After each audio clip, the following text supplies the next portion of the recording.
नमस्कार। एग्जाम की डेट बहुत नज़दीक है, इसलिए मैं डायरेक्ट क्वेश्चन और जितना हो सके कम से कम समय में ज़्यादा से ज़्यादा आपको क्वेश्चन देने की कोशिश करूंगा। यहाँ से देखो, आज मैं बात करूंगा कक्षा 12 के अपने चैप्टर 16वें की प्रोबेबिलिटी। 7 नंबर का चैप्टर है, जिसमें से 6 नंबर का क्वेश्चन कैसा आता है, कैसे तैयार करेंगे फटाफट हम 6 नंबर अपने कवर कर सकें। तो देखो, इसमें सबसे पहले तो आता है theorem of total probability. Theorem of total probability क्या है? संपूर्ण प्रायिकता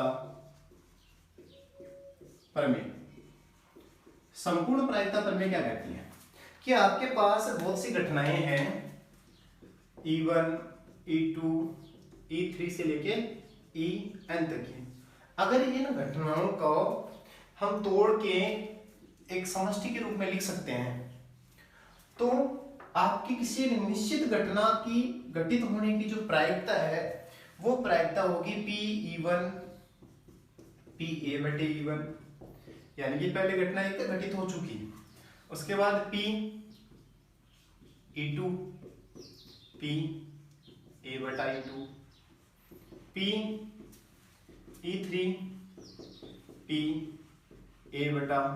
Pa/E3, Pe(n) Pa/En।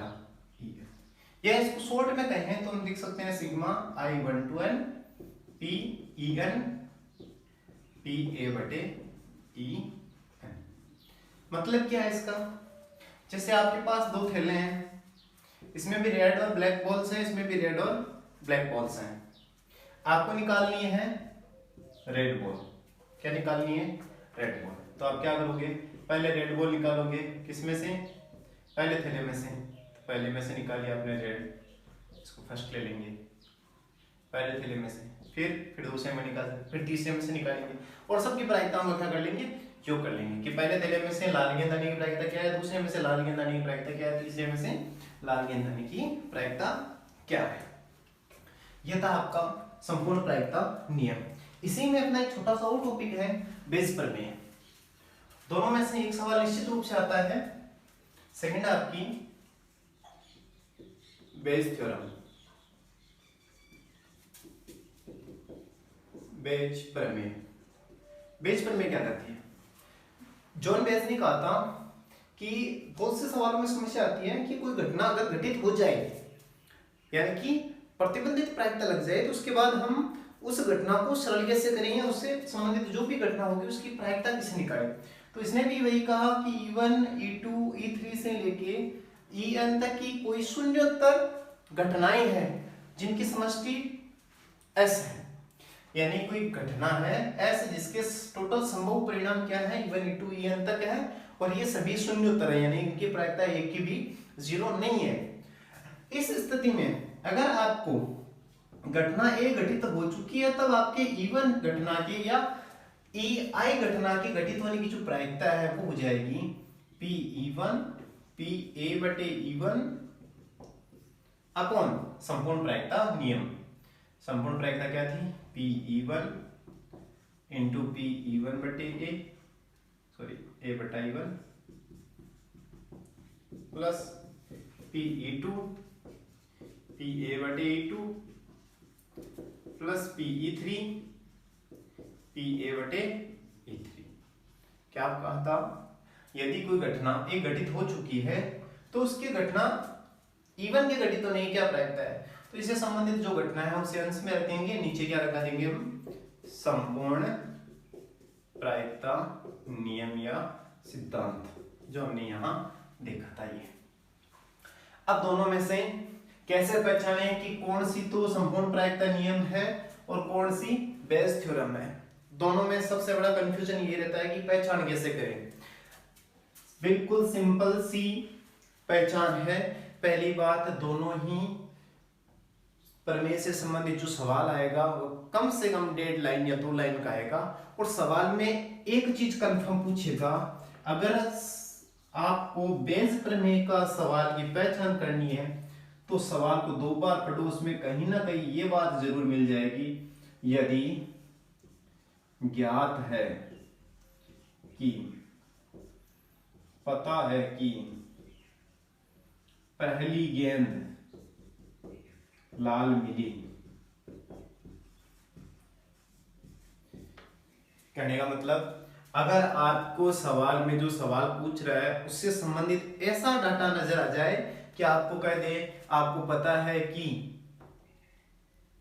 पहले थैले में से गेंद निकाली, आपको पता है कि वो कम का इक्का मिला, आपको पता है कि 5 आया, इसका मतलब एक घटना पहले घटित हो चुकी है। जैसे ही घटना घटित हो चुकी है, इसका मतलब आपको क्या लगा देनी है, बेज प्रमेय। और आपसे सीधा सवाल पूछे, ज्ञात कीजिए लाल पत्ता आने की प्रायिकता, ज्ञात कीजिए इक्का होने की प्रायिकता, ज्ञात कीजिए 3 आने की प्रायिकता, ज्ञात कीजिए सफल होने की प्रायिकता, इसका मतलब क्या है, आपके संपूर्ण प्रायिकता नियम।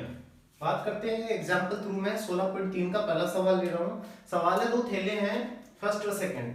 थैले फर्स्ट में 3 लाल, मैं यहाँ थैला बना लेता हूं। ये फर्स्ट थैला है आपका, ये थैला है सेकंड। फर्स्ट थैले में 3 लाल गेंद है, इसमें रेड बॉल्स हैं 3 एंड 4 बॉल्स हैं ब्लैक। जबकि सेकंड थैले में 5 लाल का 6 गेंद, 5 लाल और 6 काली गेंदें हैं। एक थैले में से यादृच्छिक एक गेंद निकाली जाती है कि 2 थैले हैं, पता नहीं है कौन से थैले में से आपको क्या निकालनी है, एक गेंद निकालनी है जो कि लाल है, जो कि लाल है। मैंने कहा था पता है, ज्ञात है, या आपको पता चल जाए कि ये घटना घटित हो चुकी है, तो आंख बंद करके वहां क्या लगा दो, बेस प्रमेय लगा दो। इसका मतलब यही आपकी घटना ये हो जाएगी जो कि आपको पता है। तो सॉल्यूशन में सबसे लिखेंगे, माना ए बराबर लाल गेंद का निकलना, ये आ गया आपके पास। अब देखो E1 E2 E3 जो होगा वो भी यहीं से पकड़ में आएगी समझती। इस बात की क्या प्रायिकता है कि निकाली गई गेंद सेकंड थैले से है। इसका मतलब एक घटना है E1 E2 2 3, जितने अगर 3 थैले होते तो 3 हो जाएगी, 2 थैले हैं तो 2 हो जाएगी। निकाली गई गेंद सेकंड थैले में से, चांसेस क्या बनते हैं, या तो गेंद पहले थैले में से निकालेंगे या गेंद दूसरे थैले में से निकालेंगे। थैले के प्रथम का चयन या द्वितीय का चयन, ये क्या हो गया आपके पास, 2 घटनाएं होगी। तो प्रथम थैले का चयन और द्वितीय या सेकंड थैले का चयन। आपको क्या ज्ञात करना है, इस बात की क्या प्रायिकता है कि निकाली गई गेंद लाल जो आई है वो सेकंड थैले में से आई है, ये आपको बताना है। तो मैं काम करता हूं, डायरेक्ट क्या लगा देता हूं, बेज प्रमेय से। बेज प्रमेय के अनुसार ये घटना हो गई PA/E2 कि ये तो आपको पता है, सॉरी उल्टा लिख दिया, E2/A। आपको पता है कि निकाली गई गेंद कैसी है, लाल है, जबकि ये द्वितीय थैले में से निकली, इसकी आपको प्रायिकता पूछ रहा है। तो सूत्र क्या हो जाएगा, PE2 PA/E2 बटे में संपूर्ण प्रायिकता नियम PE1 PA/E1 PE2 PA/E2। तो आपको पहचाननी है सबकी अलग अलग प्रायिकता। PE1 क्या है, प्रथम थैले का चयन। 2 थैलों में से एक थैले को चुनने की प्रायिकता कितनी है, या तो पहला चुनेंगे या दूसरा। 2 थैले हैं, 2 में से एक चुनना है, तो प्रायिकता 1/2। PE2 का मतलब 2 थैले में से दूसरा थैला चुनने की प्रायिकता भी 1/2। अब देखने हैं PA/E1।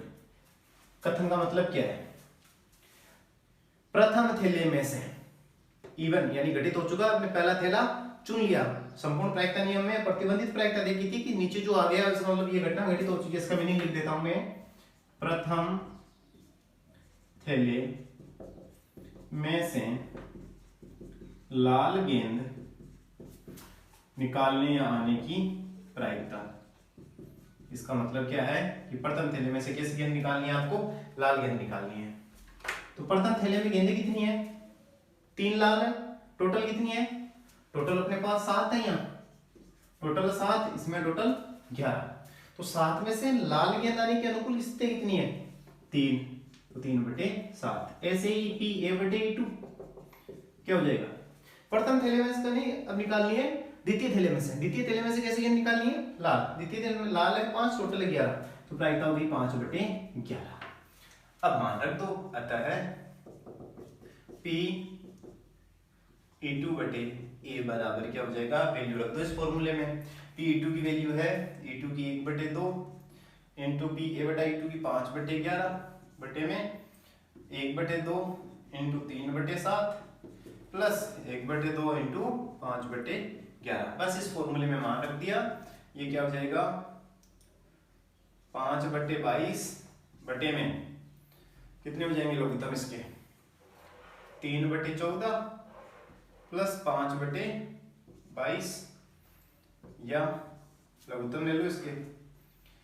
लघुत्तम आ जाएंगे 14 इंटू 5, 22 दिया 66 प्लस 14 पंजे 70, ये चला जाएगा ऊपर, ऊपर से नीचे आ जाएगा 22, और ये चला जाएगा 14 इंटू 22 ऊपर, और गुणा में पहले से पड़ा है 5, 22 से 22 कैंसिल, तो 14 पंजे 70 बटे में आ गया 6, 7 6 13 136, काट दो, 35 दूनी 70, 13 6 दूनी 12, और कितने रह गए? 16 में 8, यह आ गया आंसर। 35/68 आपका आंसर हो गया। इस प्रकार से हम किसी भी प्रॉब्लम का आराम से सॉल्यूशन ज्ञात कर सकते हैं। एक सवाल और करते हैं।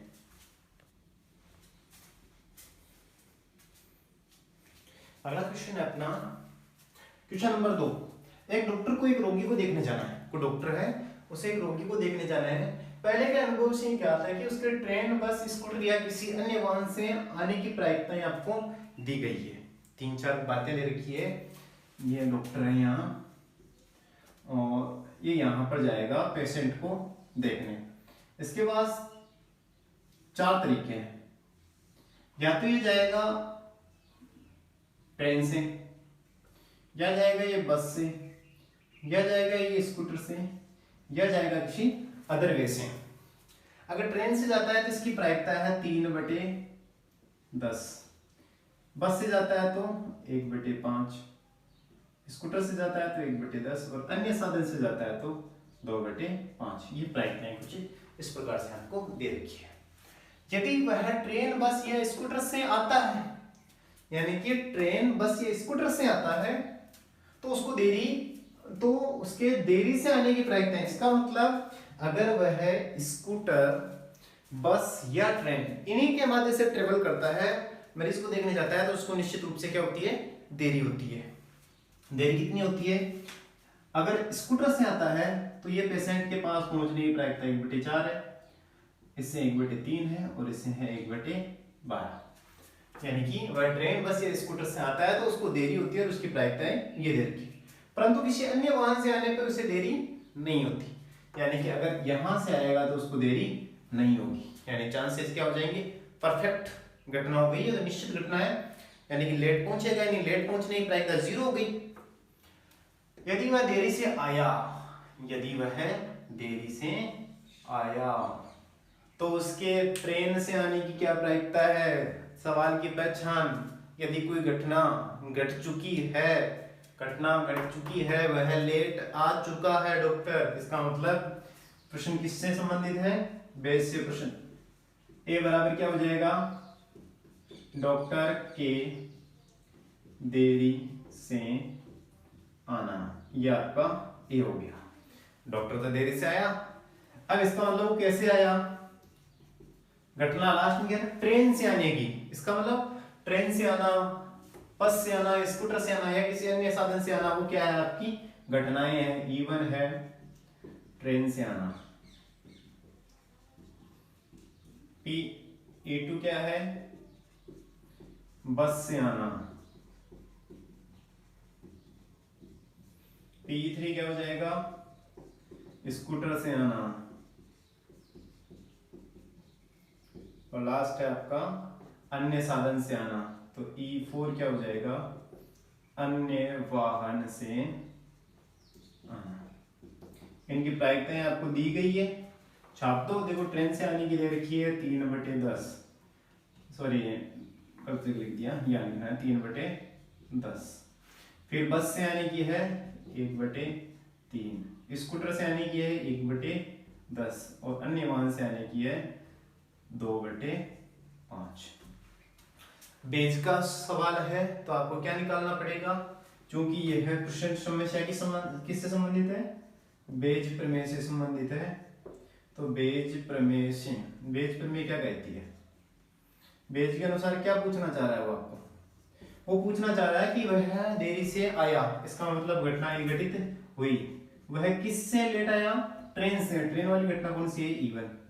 तो आपको ये पूछ रहा है, तो ऊपर घटना ले लो P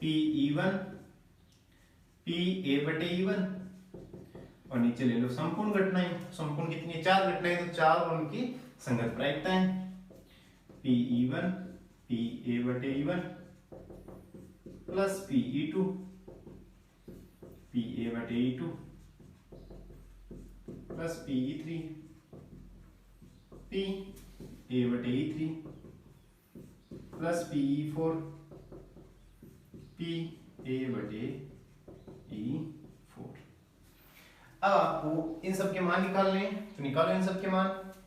सबसे पहले बात करते हैं A/E1 की। A/E1 का मतलब क्या है, अगर इसका मतलब समझ में आ गया, वैल्यू आपके पास रहेगी।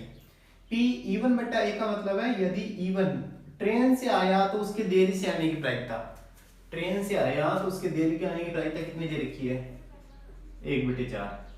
फिर है PA/E2, यदि वह देरी से आया परंतु किससे, बस से लेट आने की प्रायिकता, कि वह बस के माध्यम से रोगी को देखने आया तो लेट पहुंचने की प्रायिकता कितनी है, 1/3। और अगर वह लेट आया किसके माध्यम से, स्कूटर से आया तो उसके लेट होने की प्रायिकता कितनी है, 1/12। अब बच गया क्या, PA/E4। E4 क्या है, अन्य वाहन से आता है, अन्य वाहन से आता है तो वो लेट आता ही नहीं है, लेट आने की प्रायिकता क्या होगी, 0। सबकी वैल्यू रख दो यहाँ पर। P/E1/A बराबर क्या हो जाएगा, E1 का मान है आपके पास 3/10 और गुना में आ जाएगा 1/4, बटे में 3/10 गुना 1/4 प्लस 1/3 इंटू 1/3 प्लस 1/10 इंटू में 1/12 और 2/5 इंटू में 0। तो हो जाएंगे 3/40 बटे में 3/40 प्लस 1/5 है, 3 लिख दिया मैंने, ये हो गए 1/15 प्लस 1/120, लघुत्तम आ रहा है इसका 120, तो 3/40 लघुत्तम आ गया 120 तो हो जाएगा 3 × 9 प्लस 15 से कितने हो गए, 15